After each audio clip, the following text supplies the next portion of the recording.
Hello English learners, আজকের এই ভিডিওতে আমরা জন ডানের একটি famous poem go and catch a falling স্টারের line by line Bangla explanation জানবো। সো আর কথা না বাড়িয়ে go and catch a falling স্টারের লাইন বাই লাইন এক্সপ্লেনেশনে যাওয়া যাক।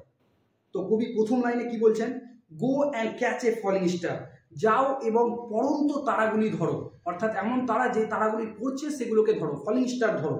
Gate with child a man way crude, অর্থাৎ শিশু জন্মিয়ে দেখাও, একটি মানুষের মতো দেখতে যে মূল বা শিকড়, সেই শিকড়ের সাথে সম্পর্ক করে একটি শিশু জন্মিয়ে দেখাও। Tell me where all past years are, এবং আমাকে বলে দাও যে অতীতের বছরগুলি কোথায়। Or who cleft the devil's foot, এবং আমাকে এটাও বলে দাও যে কে শয়তানের পাঁটা ফেলে দিয়েছে। Teach me to hear mermaid singing, এবং আমাকে মৎস্যকন্যার গান আমি কিভাবে শুনবো এটাও শিখিয়ে দাও। Or to keep off envy's stinging, অথবা আমি ঈর্ষা থেকে কিভাবে বাঁচবো এটাও আমাকে বলে দাও। অ্যান্ড ফাইন্ড, এবং আমাকে খুঁজে দাও হোয়াট উইন্ড, সেই বাতাস serves to advance and honest mind, যেই বাতাস একটি সততার দিকে এগিয়ে নিয়ে যাবে, আমার মস্তিষ্ককে সততার দিকে এগিয়ে নিয়ে যাবে। অর্থাৎ এই যে আমরা 6টা লাইন পেলাম, এই লাইনগুলোর মধ্যে কবি কি করেছেন, জন ডান কি করেছেন, কিছু ইম্পসিবল টাস্কের কথা বলেছেন, সেই ইম্পসিবল টাস্কগুলো করার কথা বলছেন। তারপরে কবি কি বলছেন, ইফ দাও best born to strange sites, এবং যদি ভেবেই নাও যে তুমি অদ্ভুত দৃশ্যগুলো দেখার জন্য জন্মেছো, the things invisible to see, যেগুলো অদৃশ্য সেগুলো দেখার জন্য জন্মেছো। রাইট 10,000 ডেজ অ্যান্ড নাইটস, তাহলে তুমি কি করো, ভ্রমণ করো, 10,000 দিন রাত্রি ভ্রমণ করো।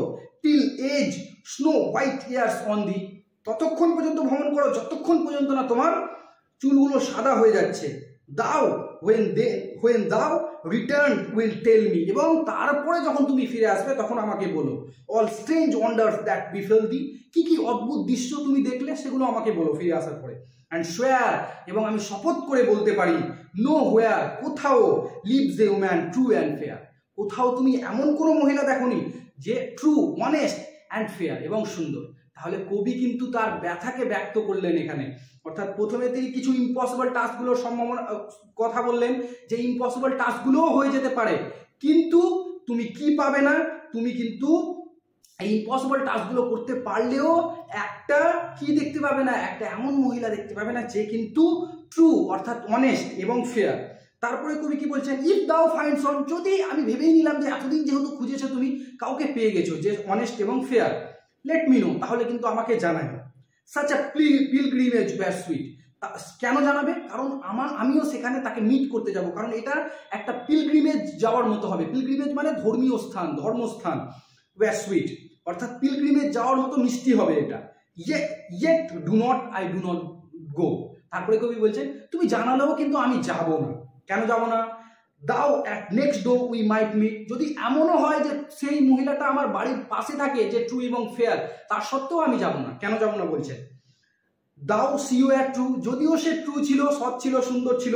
হোয়েন ইউ মিট হার, যখন তুমি তার সঙ্গে মিট করেছিলে, সাক্ষাৎ করেছিলে, তখন সে সৎ সুন্দর ছিল। অ্যাট লাস্ট, অ্যান্ড লাস্ট, কিন্তু পরবর্তীতে কি হবে? Till you write your letter, যখন তুমি আমাকে লেটার লিখবে যে হ্যাঁ একটা ট্রু এবং অনেস্ট এবং সুন্দর মেয়ে পেয়ে গেছি, তখন কি হবে? Yet she will be false, ইতিমধ্যে সে কিন্তু ফলস হয়ে যাবে, অর্থাৎ সে কিন্তু আর ট্রু এবং ফেয়ার থাকবে না। ইয়ের আই কাম 2 or 3, অর্থাৎ সেই লেটারটা আমার কাছে আস্তে আস্তে কিন্তু সেই মেয়েটা 2 অর্থাৎ 3টে ছেলের সঙ্গে আবার সম্পর্ক করে নেবে। তাহলে কবি কি বলতে চাইলেন এই কবিতার মধ্যে দিয়ে? এই কবিতার মধ্যে দিয়ে কবি জন ডান বলতে চাইলেন, এখানে জন ডান তার ব্যথাকে ব্যক্ত করেছেন। হয়তো তিনি কোনো মেয়েকে লাভ করতেন, সে হয়তো তাকে চিট করেছে, তার জন্য তিনি বলছেন যে পৃথিবীতে সমস্ত ইম্পসিবল টাস্ক সম্ভব। এই যে মানুষ একটা হয়তো ফলিং স্টারও ধরে নিতে পারে, একটা ম্যাড্রেক রুট, অর্থাৎ যেটা মানুষের মতো দেখতে মূল, তার সঙ্গেও সম্পর্ক স্থাপন করে চাইল্ড তৈরি করা হয়ে যেতে পারে। মানুষ অতীতের বছরগুলোও খুঁজে নিতে পারে, কে ডেভিলের পা ফিরেছে সেটাও সম্ভব খোঁজা। মারমেডের সিঙ্গিং, অর্থাৎ মৎস্যকন্যার যে গান সেটাও শুনবো কিভাবে, এটাও সম্ভব। এনভি থেকেও বাঁচা সম্ভব, সব কিছুই সম্ভব, যেগুলো স্ট্রেঞ্জ জিনিস দেখা ওগুলোও সম্ভব। হ্যাঁ, কিন্তু মানুষ, তুমি যদি 10,000 দিন রাত ভ্রমণ করে বেড়াও, ইনভিজিবল দৃশ্য দেখার জন্য তোমার জন্ম হয়েছে, তার সত্ত্বেও তুমি এমন কোনো মহিলা খুঁজে পাবে না যে কিন্তু ট্রু অ্যান্ড ফেয়ার। যদি আমি ভেবে নিলাম পেয়ে গেছো, তাহলে তুমি অবশ্যই আমাকে জানাও, আমি সেখানে কিন্তু তাকে সাক্ষাৎ করতে যাব। তারপরে আবার কবি বলছেন না আমি যাব না। কেন যাব না? কারণ হয়তো তুমি লেটার যখন লিখবে আমাকে যে হ্যাঁ আমি একজন ট্রু এবং সুন্দর মেয়ে পেয়ে গেছি, তা করতে কিন্তু সে তার মন পরিবর্তন হয়ে যাবে এবং সে আরো 2-3টে ছেলের সঙ্গে সাক্ষাৎ করে নেবে বা 2-3টে ছেলেকে বন্ধু করে নেবে।